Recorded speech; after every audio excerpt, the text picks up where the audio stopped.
굿모닝 큐티 가족 여러분, 8월의 첫 위즈덤 웬스데이입니다. 오늘 수요 예배는 저희 교회 협동 목사님으로 계시는 황성철 교수님께서 상담 카페 치유와 회복 시리즈를 새롭게 시작합니다. 품격을 갖춘 그리스도인 되기 바라는 마음에 상처와 아픔이 없는 사람이 없다라는 메시지로 4주간 동안 우리가 가지고 있는 상처들을 바라보고 치유하는 귀한 시간이 되기를 기대합니다. 오늘 첫 시간은 진짜 내 마음은 뭔가요? 라는 말씀으로 전해주십니다. 받을 은혜를 기대하면서 한 마음으로 오전 10시 현장 예배 그리고 저녁 7시에 유튜브로 많이 참여해 주시기를 바랍니다. 함께 묵상할 말씀은 다니엘 2장 24절에서 30절입니다. 다 함께 찬송가 313장 갈 길을 밝히 보이시니 3절을 부르시겠습니다. 시오니 다 와서 주의 말씀 듣세 듣기도 하며 생각하니 참 진리시로다. 죄악 벗은 우리 영혼은 기뻐 뛰며 주를 보겠네. 하늘에 계신 주 예수를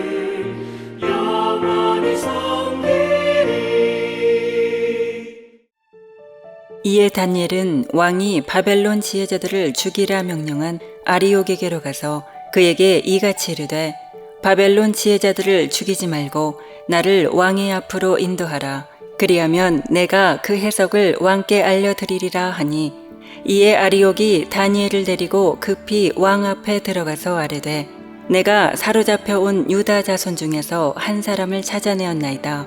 그가 그 해석을 왕께 알려드리리이다 하니라. 왕이 대답하여 벨드사살이라 이름한 다니엘에게 이르되 내가 꾼 꿈과 그 해석을 내가 능히 내게 알게 하겠느냐 하니 다니엘이 왕 앞에 대답하여 이르되 왕이 물으신 바 은밀한 것은 지혜자나 술객이나 박수나 점쟁이가 능히 왕께 보일 수 없으되 오직 은밀한 것을 나타내실 이는 하늘에 계신 하나님이시라. 그가 느부갓네살 왕에게 후일에 될 일을 알게 하셨나이다. 왕의 꿈 곧 왕이 침상에서 머릿속으로 받은 환상은 이러하니이다. 왕이여, 왕이 침상에서 장래일을 생각하실 때에 은밀한 것을 나타내시는 이가 장래일을 왕에게 알게 하셨사오며 내게 이 은밀한 것을 나타내심은 내 지혜가 모든 사람보다 낮기 때문이 아니라 오직 그 해석을 왕에게 알려서 왕이 마음으로 생각하던 것을 왕에게 알려주려 하심이니이다. 드디어 하나님께서 다니엘에게 느부갓네살 왕의 꾼 꿈을 계시했습니다. 그걸 알자마자 어쩌면 다니엘은 왕에게 직접 달려갈 수도 있었겠지만 군대 장관 아리옥에게 먼저 찾아가서 제가 그 꿈과 해석을 알려드리겠다고 왕에게 인도해 달라고 부탁을 하죠. 그리고 나서 아리옥은 느부갓네살 왕에게 그 이야기를 전달하고 드디어 다니엘은 느부갓네살 왕 앞에 서게 됩니다. 정말 긴장된 순간이고 죽느냐 사느냐의 바로 그 순간 아닙니까? 자, 이러한 스토리 속에서 제가 소위 비트윈 라인이라고 그럴까요? 행간 속에 다니엘의 생각이 자꾸 이렇게 와 닿아서 여러분과 나누고 싶은데 먼저 그 왕의 꿈과 그 해석을 알 후에 다니엘의 반응이 이렇게 적혀져 있어요. 24절을 보니까 그에게 이같이 이르되 바벨론 지혜자들을 죽이지 말고 나를 왕의 앞으로 인도하라. 그러니까 다니엘의 관심 속에 무고하게 죽어갈 이 바벨론의 지혜자들, 이 술사들, 이런 자들이 피해 당하지 않도록 먼저 그들을 보호할 것을 부탁하는 말을 잊지 않는다는 것이 저는 다니엘에게 있어서 상당히 그 마음에 하나님을 품은 여유, 그 다음에 융통성, 관용, 용서 이런 것들을 느끼게 됩니다. 그리고 나서 드디어 왕 앞에 서는데요.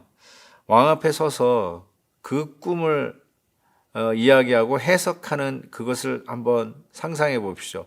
아니, 당신은 이런 꿈을 꿨습니다. 해석은 이러합니다. 이런 거를 우리식으로 얘기하면 좀 폼나게 이야기할 수 있지 않았겠어요? 뭐 조금 자랑을 하듯 내가 말입니다. 이 정도는 하면서 좀 자랑하면서 잘난 척하면서 얼마든지 이야기할 수 있는데 다니엘은요 이렇게 얘기합니다. 바로 28절에 오직 은밀한 것을 나타내실 이는 하늘에 계신 하나님이시라. 그가 느부갓네살 왕에게 후일에 될 일을 알게 하셨나이다 라고 이야기하는 겁니다. 자기가 뭐 똑똑해서 자기가 뭐 잘해서 알아낸 것처럼 그렇게 자랑을 해도 누가 뭐라 그러겠어요. 그런데 그 앞에 서서 하나님을 찬양하고 하나님을 알리고 하나님을 전하는 일을 다니엘은 결코 게을리하지 않았고 최선을 다해서 때를 얻든 못 얻든지 내가 믿는 하나님을 전하는 다니엘을 보게 됩니다. 참 너무나도 귀한 모습이라고 저는 생각합니다. 드디어 하나님께서 다니엘에게 가르쳐 주셨던 그 왕의 꿈과 해석은 무엇이었을까요? 근데 이 꿈과 해석을 이야기하기 전에 29절에 보니까 이렇게 이야기합니다. 이것을 알게 된 이유를 이렇게 이야기합니다. 은밀한 것을 나타내시는 이가 장래일을 왕에게 알게 하셨사오며 30절 내게 이 은밀한 것을 나타내심은 내 지혜가 모든 사람보다 낫기 때문이 아니라 오직 그 해석을 왕에게 알려져 왕이 마음으로 생각하던 것을 왕에게 알려주려 하심이니라. 즉 이와 같은 계시를 다니엘이 특별히 받게 된 것은 한마디로 얘기하면 그 은밀한 것을 나타내심인 내 지혜가 모든 사람보다 낫기 때문이다. 즉 하나님의 말씀을 받은 이 다니엘의 지혜가 그 외에 바벨론에 있는 수많은 술객, 지혜자, 박수, 점쟁이보다 낫기 때문에 하나님께서 자기에게 바로 이러한 계시를 나타내 주셨다라는 것입니다. 하나님의 말씀을 전하는 입장에서 생각해 볼 때 이런 말씀을 어떻게 준비하셨어요? 이 본문에서 어떻게 이런 메시지를 끌어냈어요? 이런 얘기를 가끔씩 들을 때마다 아이고 내가 잘나서요. 내가 공부를 열심히 해서 알아냈습니다. 이런 말을 하려고 하는 것이 아니라 하나님의 은혜로 알게 되었습니다. 자기가 똑똑한 것이 아니라 하나님이 알게 해주신, 그래서 하나님이 그 말씀해 주신 것이 그 어떤 것보다 낫다라고 하는 확신이 있기 때문에 그 말씀을 선포하게 되는 것이죠. 우리가 하나님의 말씀에 순종하지 않는 이유를 적나라하게 얘기한다면 자기 자신이 하나님의 말씀, 즉 하나님의 지혜보다 더 지혜롭다고 착각하기 때문 아닙니까? 하나님의 말씀을 순종하는 이유는, 그 말씀을 우리가 들어야 하는 이유는 하나님의 말씀이 그 어떤 사람들의 생각과 지혜보다 훨씬 더 깊고 넓은 하나님의 지혜가 담겨져 있기 때문인 것입니다. 그래서 오늘도 우리는 큐티로 하루를 엽니다. 그래서 우리는 말씀에 귀를 기울입니다. 그래서 오늘 우리에게 주시는 하나님의 말씀으로 하루를 설계하고 매 주일마다 주시는 그 말씀으로 한 주간을 우리는 말씀 붙들고 승리하게 되어 있는 것이죠.